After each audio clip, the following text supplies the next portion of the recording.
Assalamualaikum warahmatullahi wabarakatuh. Apa kabar sobat-sobat semuanya?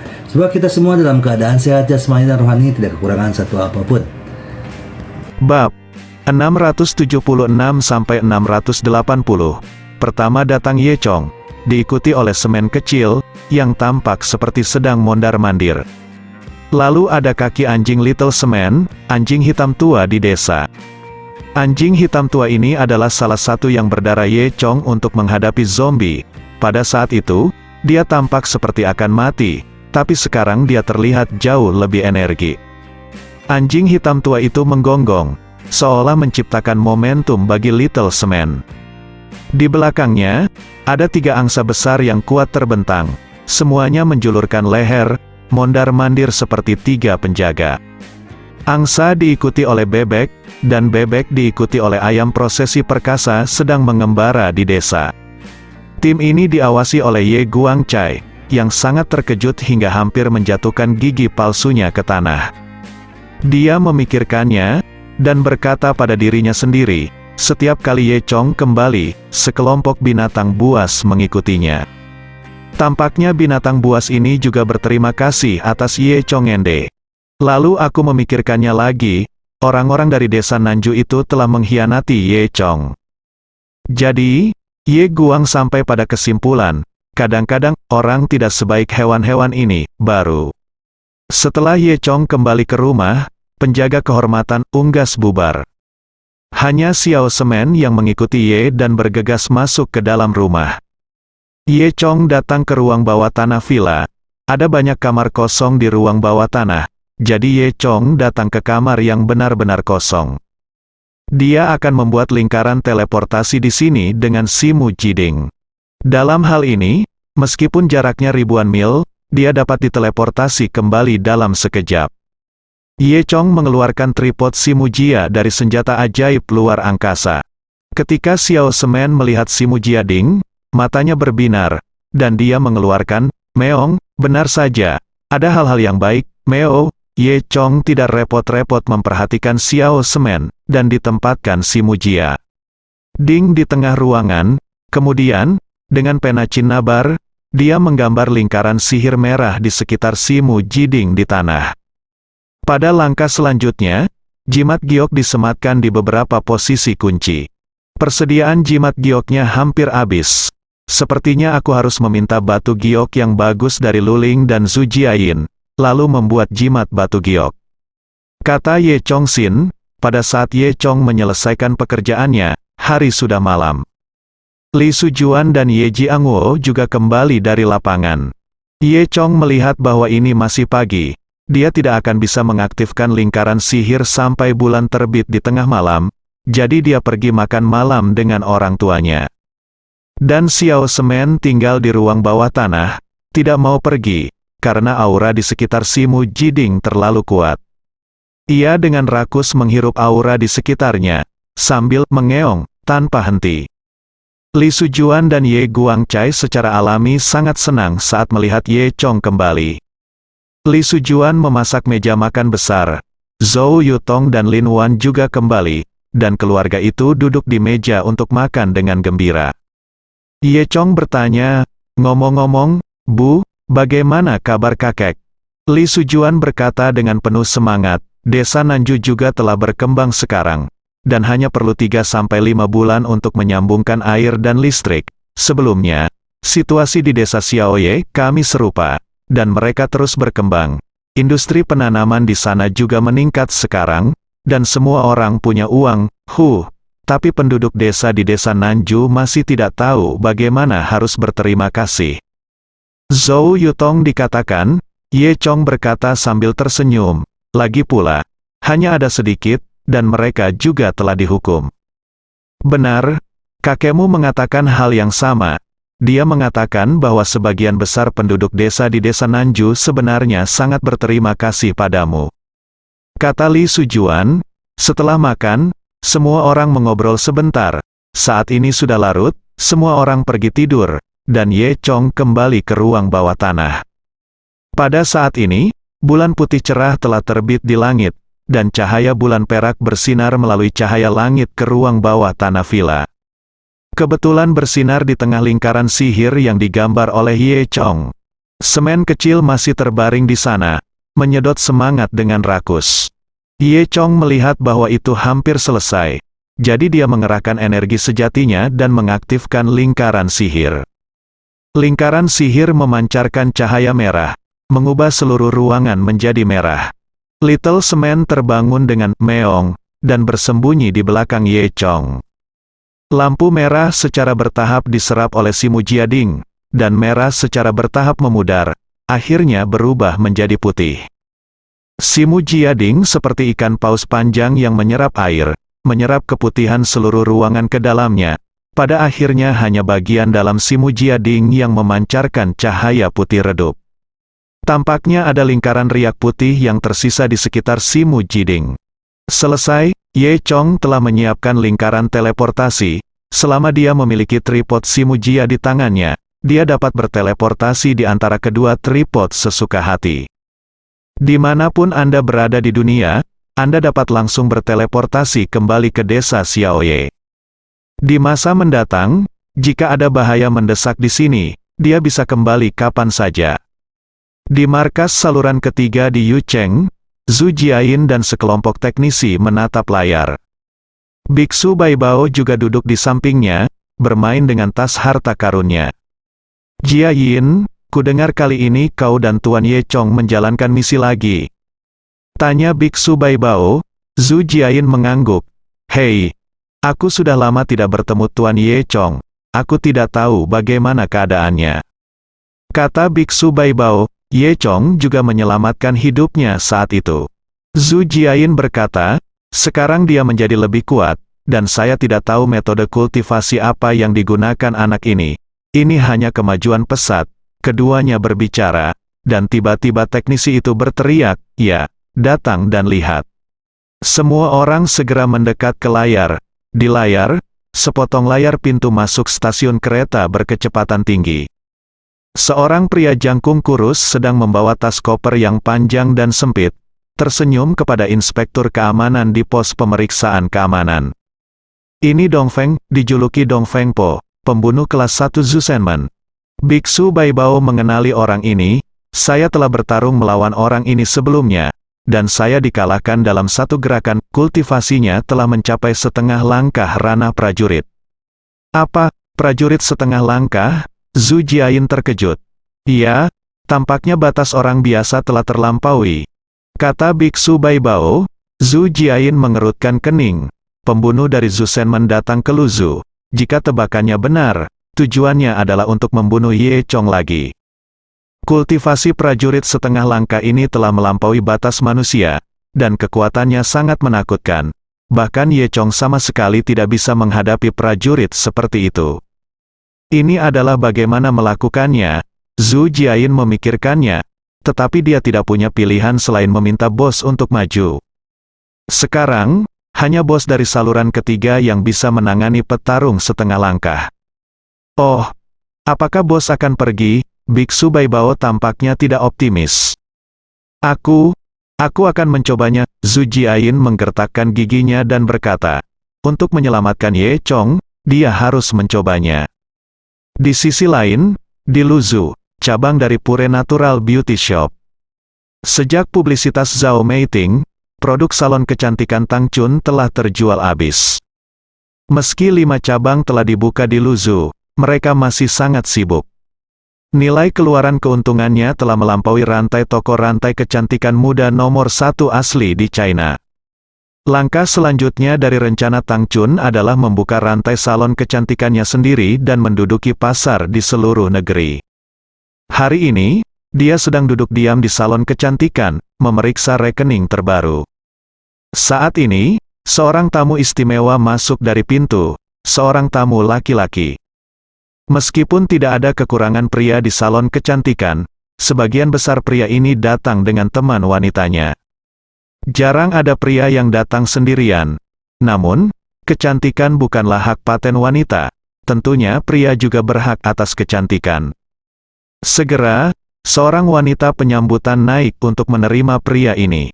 Pria itu tinggi dan kurus, dan dia membawa barang bawaan yang panjang dan sempit di tangannya. dia tidak tahu apa isinya. Tuan, halo, apakah Anda di sini untuk perawatan? Saya melihat kulit Anda sangat halus. Anda dapat memilih untuk melakukan perawatan mawar. Seluruh rangkaian hanya berharga 599 yuan. Dijamin efeknya akan terlihat jelas setelah perawatan. Ini bagus untuk kulit. Ini sangat efektif dalam mengunci air dan menghilangkan kerutan. Pria itu tersenyum. Oke, saya akan mendengarkan Anda. Kalau begitu, bisakah saya mencatat informasi pribadi Anda? Nona Yingbin, kata Said, sambil mengeluarkan buku catatan. Maaf, Pak, siapa namamu? Dongfeng, kata pria jangkung itu. Berapa umurmu? 40. Berapa? 40 tahun? Wanita penyambut memandang Dongfeng. Bagaimana dia bisa melihat bahwa Dongfeng baru berusia 20-an? Bagaimana dia bisa berusia 40 tahun? Faktanya, karena kultivasinya, Dongfeng terlihat sangat muda. Tuan, jangan menggodaku, Nyonya rumah berkata sambil tersenyum. Jika Anda benar-benar berusia 40 tahun, dan kondisi Anda sangat baik, mengapa Anda masih datang ke salon kecantikan? Saya akan pergi ke tempat Anda untuk belajar perawatan. Nona etiket ini juga sangat profesional. Jika itu adalah pelanggan biasa, dia hampir akan tersanjung olehnya tanpa jejak. Tapi Dongfeng hanya tersenyum, dan berkata dengan tenang, aku terlihat lebih muda. Nona tata krama tidak mengatakan apa-apa, dan menulis 40 pada usia. Tuan, di mana telepon Anda? Saya tidak butuh telepon. Nyonya rumah berhenti sejenak. Baiklah, Tuan, silakan ikut saya. Apakah Anda suka kamar pribadi atau partisi di aula? Aula partisi, kata Dongfeng. Episode kecil ini tidak terlalu menarik perhatian Tang Chun. Tang Chun hanya melirik Dongfeng, berpikir bahwa orang ini agak aneh, tetapi dia tidak terlalu memikirkannya. Sebaliknya, ketika Dongfeng melewati Tang Chun, dia memberinya tatapan penuh arti. Di mata orang luar, ini normal, lagi pula setiap pria yang datang ke sini harus lebih memperhatikan Tang Chun. Setelah itu, wanita itu membawa Dongfeng ke ruang partisi di aula, dan membiarkan Dongfeng berbaring di kursi kecantikan yang nyaman. Tak lama kemudian, seorang ahli kecantikan datang, sangat cantik, mengenakan congsam merah, memegang piring di tangannya yang putih. Ada produk perawatan kulit seperti krim kecantikan dan serum kecantikan di atas piring. Halo Pak, saya ahli kecantikan eksklusif Anda, Xiao Tong nomor 150, selamat datang. Bisakah kita mulai sekarang? Dongfeng tersenyum dan mengangguk. Setelah dibersihkan terlebih dahulu, Xiao Tong mengoleskan krim kecantikan ke wajah Dongfeng. Begitu dipasang, Dongfeng berkata, "Ups, apa kalian? Sakit kalau dioleskan ke wajah? Tidak boleh micabai." Xiao Tong terkejut, dia telah melayani ratusan pelanggan dan tidak pernah mengeluh kesakitan. Tentu saja, ini adalah tamu laki-laki pertamanya. Apakah kulit laki-laki memiliki reaksi khusus terhadap krim kecantikan mawar ini? Seharusnya tidak. Tirai pintu, jadi ketika Dongfeng berteriak, itu menarik perhatian semua orang di aula. Mereka yang sedang menyusui membuka mata mereka dan menoleh untuk melihat apa yang sedang terjadi di sini. Xiao Tong sedikit gugup. Pertama, Pak, apakah Anda baik-baik saja? Krim kecantikan kami semuanya adalah produk alami, jadi tidak akan menyebabkan iritasi pada Anda. Saya telah menggunakannya di wajah saya dan bekerja sangat baik tanpa efek samping. Dengan keras, Dongfeng menjatuhkan piring di sebelah Xiao Tong ke tanah, dan krim kecantikan berserakan di lantai. Kamu pembohong, membuatku tersipu. Kamu juga mengatakan bahwa tidak ada efek samping, dan kamu menggunakan mie cabai sebagai krim kecantikan. Siapa yang kamu bodohi? Xiao Tong berteriak ketakutan. Tang Chun mengerutkan kening, dan berjalan dengan sepatu hak tinggi. Tuan, tolong beritahu saya jika Anda memiliki pertanyaan. Saya orang yang bertanggung jawab di sini. Kata Tang Chun. Hehe. Oke, aku baru saja akan memberitahumu. Dongfeng tiba-tiba duduk, lalu meraih lengan Tang Chun, dan menggenggam gerbang denyut nadi di pergelangan tangan Tang Chun.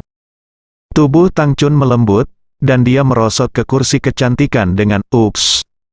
Ini membuat takut semua orang, dan pelayan yang berani itu berkata, "Kamu, siapa kamu? Lepaskan bos kami, atau saya akan memanggil polisi." Dongfeng tersenyum, dan berkata kepada Tang Chun, "Jangan khawatir, aku di sini bukan untuk membunuhmu hari ini. Aku di sini untuk menemukan seseorang. Ye Chong, apakah kamu mengenalnya?" Tang Chun terkejut, "Sial. Ini Ye Chong pasti memprovokasi dia lagi siapa?" Dia menggelengkan kepalanya dan berkata, aku tidak tahu siapa itu." Dongfeng terkekeh dan menguatkan tangannya. Tang Chun kesakitan, dan dia mengatupkan gigi harimau kecilnya dengan erat, butiran keringat muncul di dahinya yang putih. Tetapi dia tidak berteriak kesakitan. "Aku tidak mengenalmu sama sekali, dan aku juga tidak mengenal Ye Chong. Kamu salah orang." Tang Chun tidak ingin Ye Chong dalam bahaya, jadi dia hanya berpura-pura tidak mengenalnya. "Hihi, mulutnya masih cukup keras, aku semakin menyukaimu." Dongfeng tersenyum, lalu menoleh, dan berkata kepada orang-orang di sekitarnya, "Jika kamu tidak memanggil Ye Chong, aku akan membunuhnya dulu, lalu aku akan membunuh kalian semua."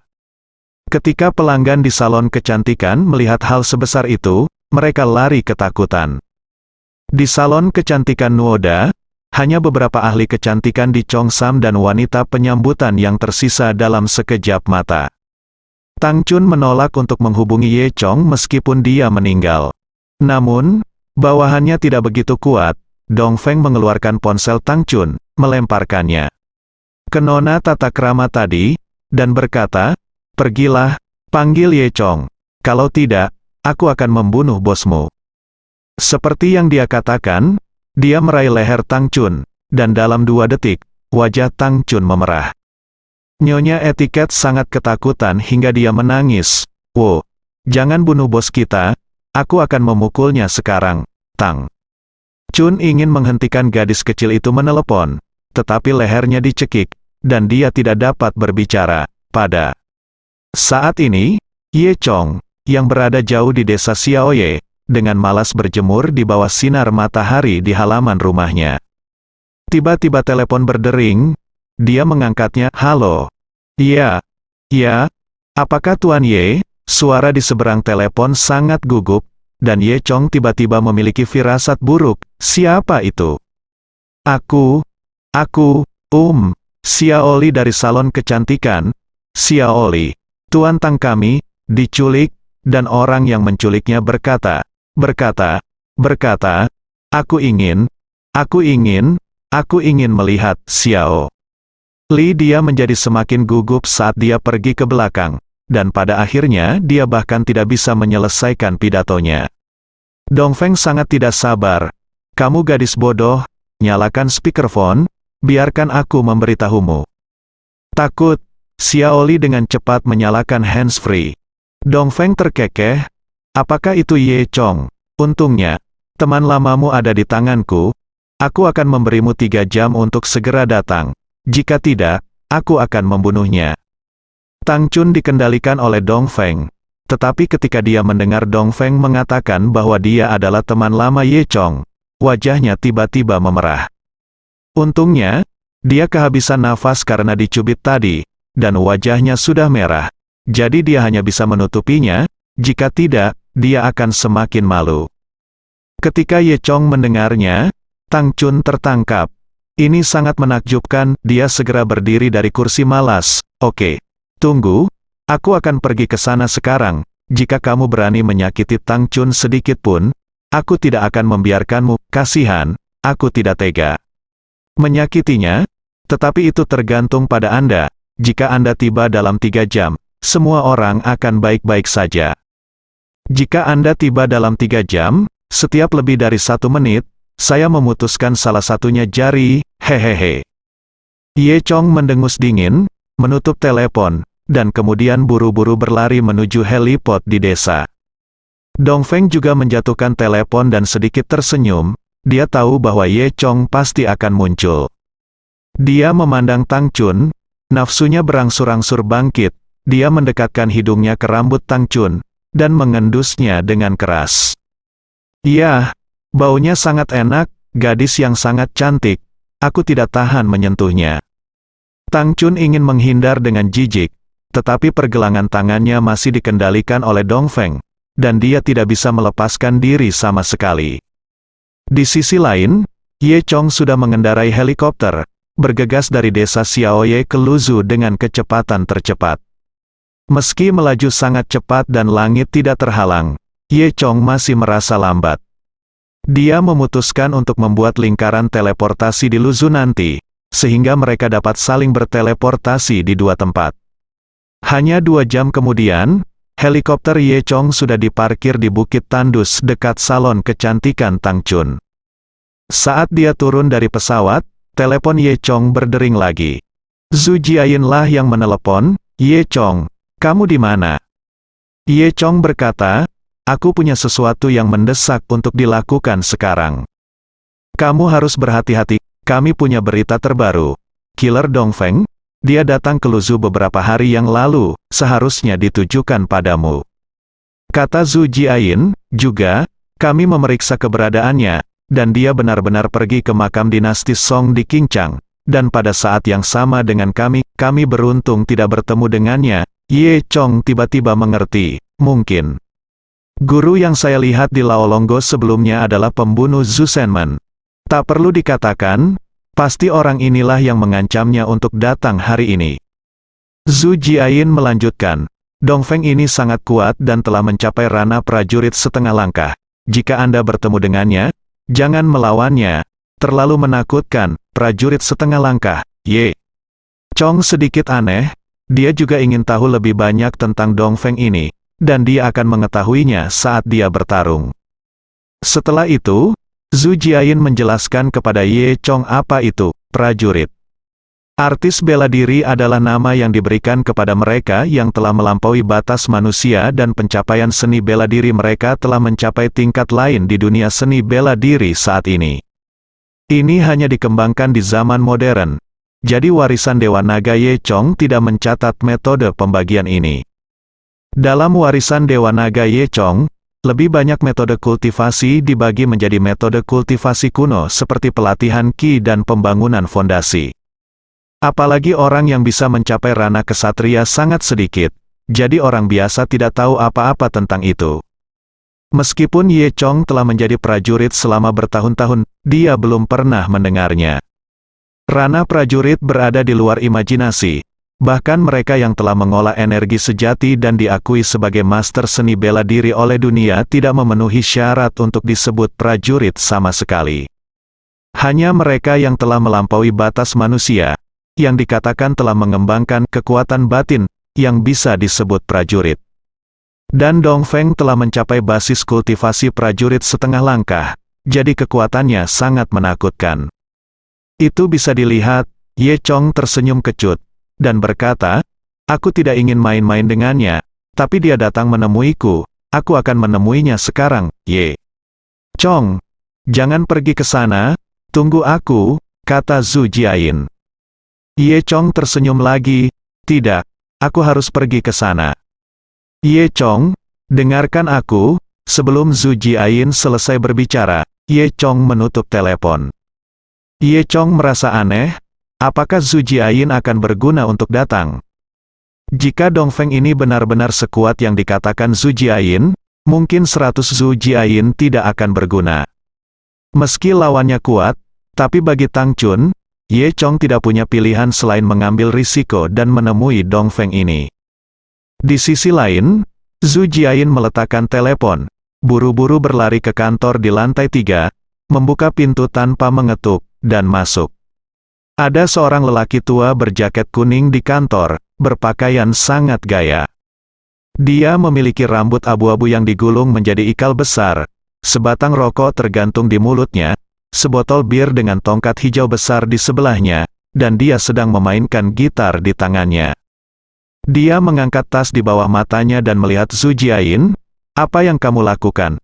Apakah kamu membiarkan babi menendangmu? Apakah kamu terburu-buru?"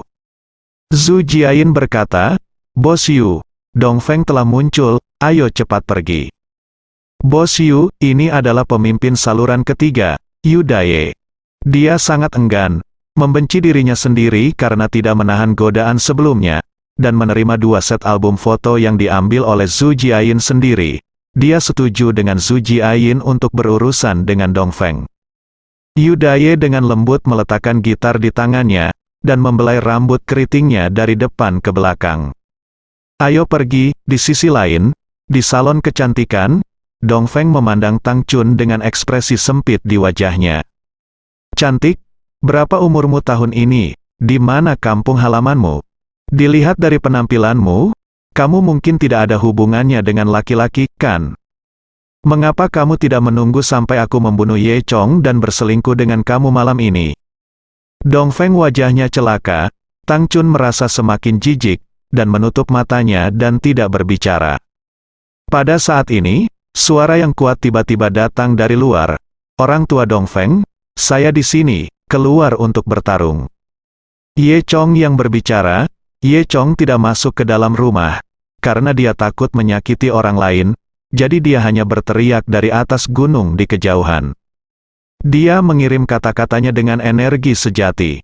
Ketika Dongfeng mendengarnya, dia tersenyum. Tentu saja, anak ini masih memiliki kasih sayang yang dalam padamu, tetapi dia akan segera mati, jadi kamu tidak perlu memikirkannya, kamu harus memikirkan aku. Hehe, kata terakhir Dongfeng.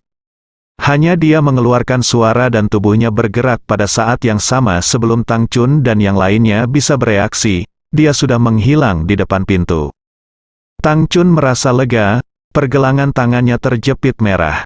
Meskipun Ye Chong datang, dia tidak tahu apakah dia harus senang atau sedih. Sambil berpikir liar di benaknya, Tang Chun berlari keluar dari gerbang salon kecantikan, ingin menemukan Ye Chong. Semua orang mengikuti Tang Chun, namun, ketika mereka kehabisan, mereka menemukan bahwa tidak ada seorang pun di sana. Mereka tidak tahu bahwa saat ini, Dongfeng telah bergegas ke sisi gunung tandus yang jaraknya 1 kilometer. Dongfeng dan Ye Chong saling memandang. Ye Chong, akhirnya kita bertemu. Dongfeng terkekeh, aku harus mengatakan, kamu sangat beruntung, wanita yang sangat cantik, kamu rela menyerahkan hatimu untukmu. Aku benar-benar cemburu. Ye Chong memandang Dongfeng dan berkata, apakah kamu yang mengejar antelop putih di Laolonggo hari itu? Apa bayimu? Biarkan aku memilikinya, itu milikku. Ye kata Chong. Dongfeng juga tidak marah, tidak masalah.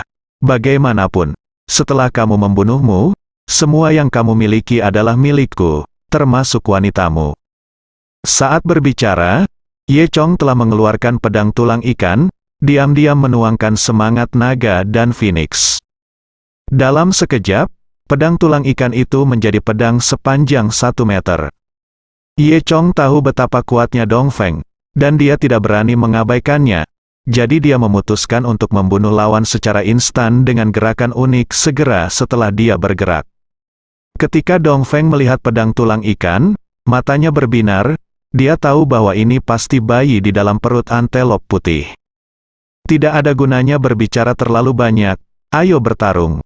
Teriak Ye Chong ringan. Begitu kata-kata itu jatuh, sosoknya sudah muncul di dekat Dongfeng. Dongfeng masih menyimpan tangannya di belakang, tidak bergerak. Pada saat ini, Ye Chong dan Dongfeng melakukan kontak mata. Ye Chong berkedip, pupilnya berubah menjadi ungu, dan mengaktifkan mata Dewa Naga. Dia ingin mata Dewa Naga mengendalikan Dongfeng. Hanya sepersekian detik saja sudah cukup. Setelah mengendalikan Dongfeng, langkah selanjutnya adalah membunuhnya dengan satu serangan dengan pedang tulang ikan. Namun, sayang sekali tampaknya kekuatan Dongfeng jauh lebih kuat darinya, dan mata Dewa Naga tidak berpengaruh sama sekali. Saat pedang tulang ikan jatuh, Dongfeng dengan lembut mengulurkan 2 jari, dan menjepit bilah pedang tulang ikan. Ye Chong segera merasa bahwa pedang di tangannya diseret oleh kekuatan yang sangat kuat, dan dia hampir lepas dari tangannya. Ada gerakan di hatinya, dan reaksinya sangat cepat, gelombang energi Phoenix mengalir ke pedang. Energi Phoenix ini milik api, dan seluruh pedang tulang ikan segera menjadi merah menyala. Dongfeng tidak menyangka Ye Chong masih memiliki tangan ini. Dua jarinya terbakar oleh pedang, dan dia menariknya kembali tanpa sadar. Baru saat itulah Ye Chong dengan kuat memegang pedang tulang ikan di tangannya, dan kemudian mundur 2 langkah. Dalam hampir 1 ronde, Ye Chong telah menggunakan semua kartu hall-nya, termasuk Eye of the Dragon God, Fishbone Sword, dan Key of the Dragon dan Phoenix. Namun, dia hampir kehilangan tangannya. Apakah ini kekuatan prajurit setengah langkah? Ini benar-benar mengerikan. 2 orang sama sekali tidak memiliki urutan yang sama besarnya. Dongfeng terkekeh, dan berkata, "Kamu agak aneh. Jika kamu adalah orang biasa, kamu akan membunuhku. Tidak heran bahkan pembunuh tingkat 2 kami, Ling Huye, bukan tandinganmu," katanya, ketika kamu membunuh Ling Huye, kamu menggunakan beberapa trik dan memberinya obat. Dongfeng berkata dengan sarkasme, "Jangan pernah berpikir untuk menggunakan trik yang sama terhadapku. Obat melawanku, itu tidak bekerja sama sekali." Tentu saja, Ye Chong juga tahu bahwa obat biasa tidak akan efektif jika dia berkultivasi ke tingkat Dongfeng. Ye Chong mengerutkan kening, memikirkan apa yang harus dilakukan. Meskipun dia telah menghadapi banyak pertempuran, besar dan kecil, tapi kali ini pasti yang paling berbahaya, paling putus asa. Karena kekuatan keduanya terlalu berbeda, di lain waktu, Ye Chong setidaknya bisa melarikan diri dari Seng Tian jika dia mencoba yang terbaik. Namun, saat menghadapi pria kuat seperti Dongfeng, Ye Chong bahkan tidak memiliki kartu untuk melarikan diri. Sama seperti saat tikus berhadapan dengan kucing, sepertinya tidak ada jalan keluar selain kematian. Mungkinkah Ye tuaku akan mati di sini hari ini? Ye Chong menghela nafas dalam hati. Dongfeng secara alami mengetahui hal ini juga. Jadi dia tidak terburu-buru, dengan senyum main-main di wajahnya. "Nak, berikan aku pedang. Dengan tingkat kultivasimu, jangan menghina pedangku." Ye Chong mendengus dingin. "Ma, adalah tidak terlalu mematikan, tapi sangat menghina. Bagaimana saya bisa mengatakan bahwa saya, Lao Ye, juga seorang pemuda berdarah panas? Bahkan jika saya tahu saya tidak terkalahkan, saya masih harus menunjukkan pedang saya." Ye Chong berpikir sendiri, matanya menyala dengan antusiasme dan kegembiraan untuk bertarung. Ini adalah semangat pedang terang yang dia pelajari ketika dia menjadi seorang prajurit. Jangan terlalu khawatir tentang itu, bertarung saja dan selesai. Segera setelah itu, Ye Chong bergerak dan bergegas menuju Dongfeng lagi.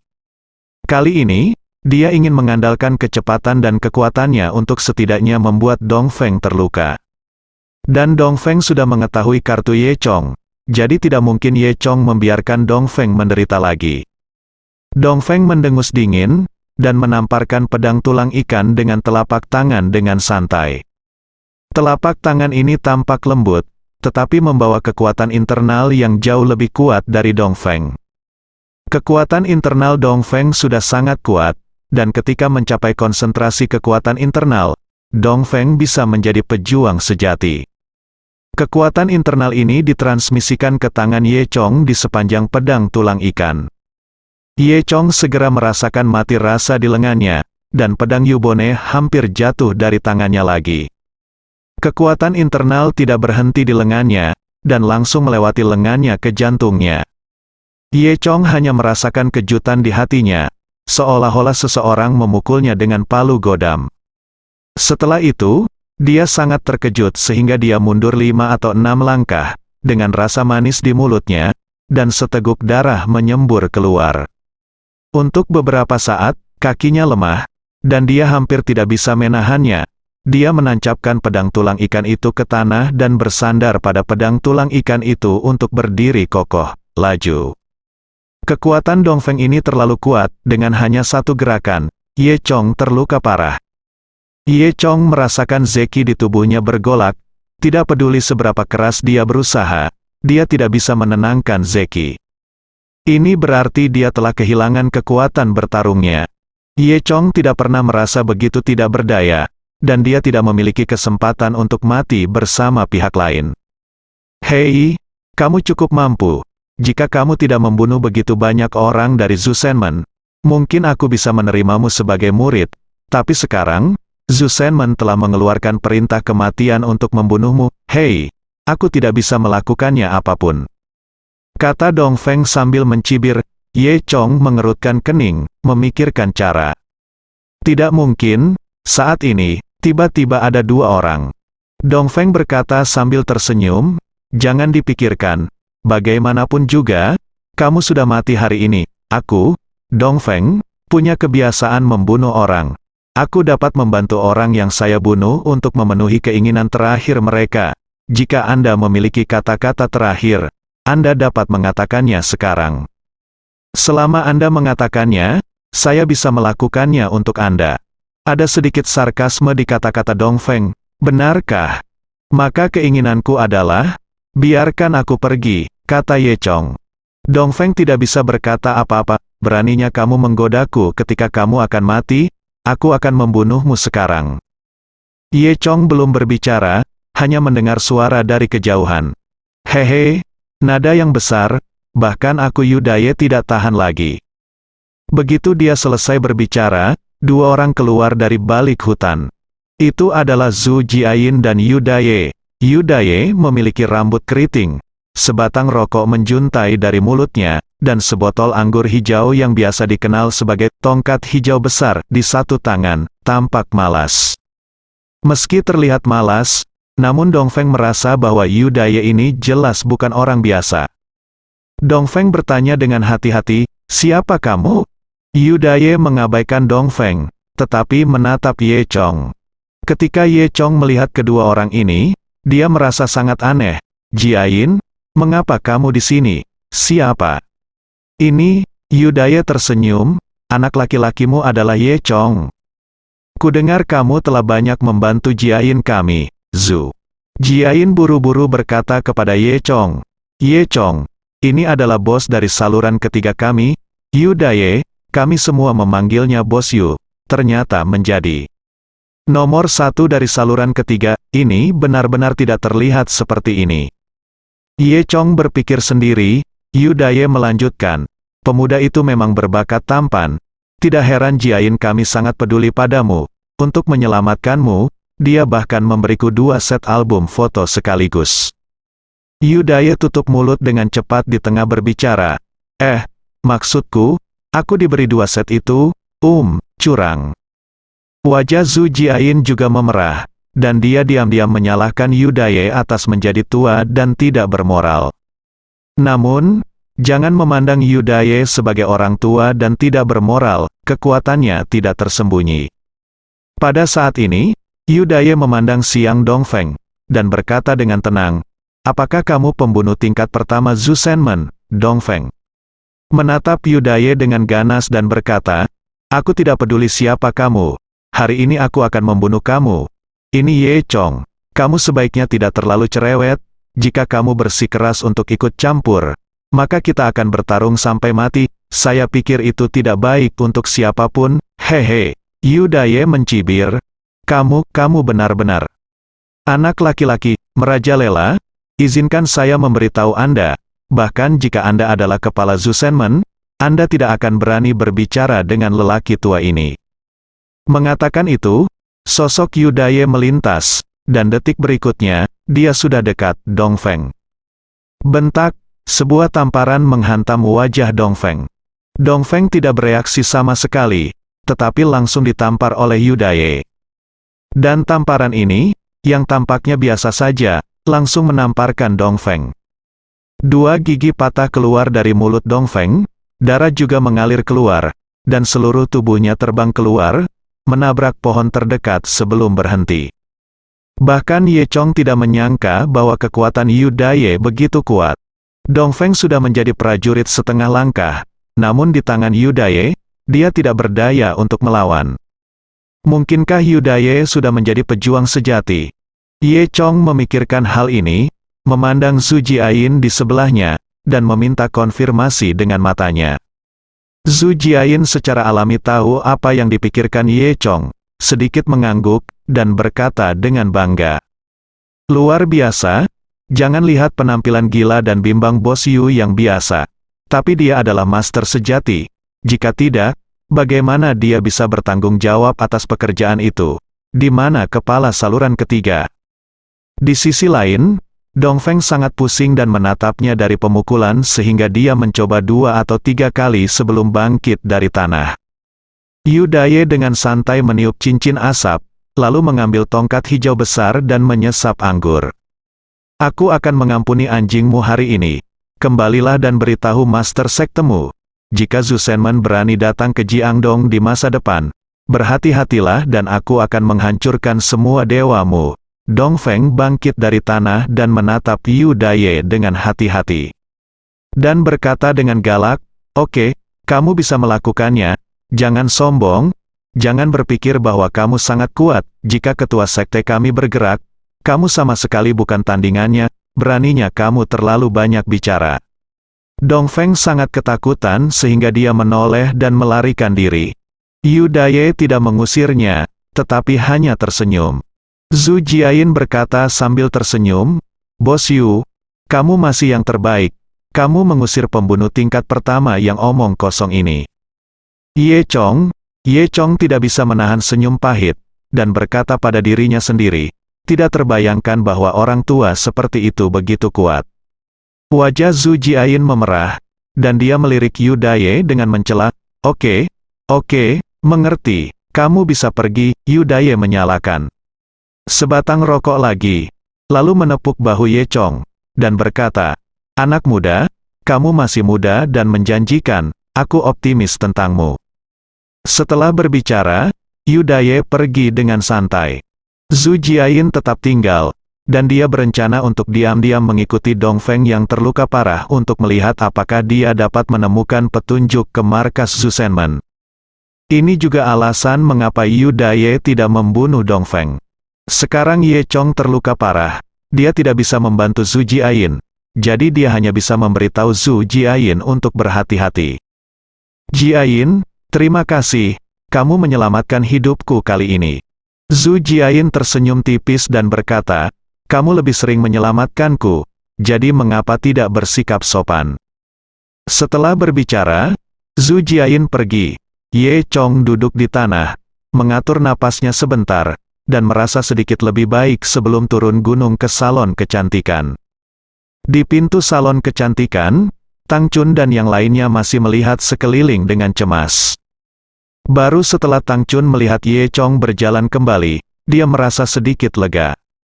Dia segera pergi untuk mendukung Ye Chong dan bertanya, "Ada apa denganmu? Apakah kamu baik-baik saja? Mengapa kamu pincang?" Ye Chong melihat sidik jari merah di leher putih Tang Chun, dan bertanya dengan agak tertekan, "Apakah itu sakit?" Tang Chun dengan malu-malu menggelengkan kepalanya. "Silakan," kata Xiaoli yang memanggil Ye Chong sebelumnya. "Tuan Tang kami, demi kamu, menolak untuk meminta hidup dan mati, dan hampir dicekik sampai mati oleh orang jahat itu." Tang Chun semakin tersipu, dan memberi Xiaoli tatapan mencela, "Kamu gadis kecil banyak bicara.